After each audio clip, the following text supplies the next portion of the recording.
মুসলমান না খেয়ে থাকে, তৌহিদি জনতা গিয়েছে কোনোদিন? বরং তারা ব্যবসা করে, ফিলিস্তিনি গাজায় এই ব্যবসা করে তারা, এগুলো কথা বলে টাকা নেয়। আপনি দেখেছেন কোনোদিন কোনো গার্মেন্টসে যারা চাকরি করে তাদের উপকার করছে তৌহিদি জনতা? বরং এই তৌহিদি জনতা এখান থেকে টাকা নেয়, মাদ্রাসা বানায়, মসজিদ বানায়, এত উপকার করতে শুনেছেন?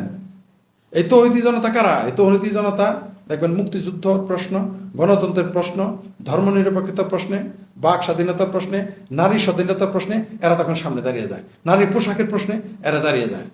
কোনোদিন এরা ঘুষ, দুর্নীতি, দ্রব্যমূল্য বৃদ্ধি নিয়ে কথা বলতে শুনেছেন এই তৌহিদি জনতাকে? তৌহিদি জনতাকে তাকে কোনোদিন শুনেছেন যে এত লোক ঘুষ খাইতেছে কেন? তৌহিদি জনতাকে কোনোদিন শুনেছেন যে তুমি যে মসজিদে দান করলা, মাদ্রাসায় দান করলা, টাকাটা কোথায় পেলা? সে কিন্তু জানে যে এই লোকটা ঘুষখোর, এই লোকটা সুদখোর।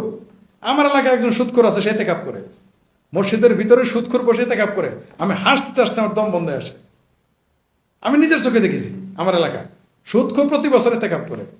সবাই জানে সে সুদখোর, একজন সুদখোর, ঘুষখোর, ড্রাগ অ্যাডিক্টেড, ড্রাগ বিক্রি করে, ড্রাগের ব্যাপারে, তার কাছ থেকে টাকা নেয়, মসজিদ মাদ্রাসা বানায়। তৌহিদি জনতা তখন আসে না।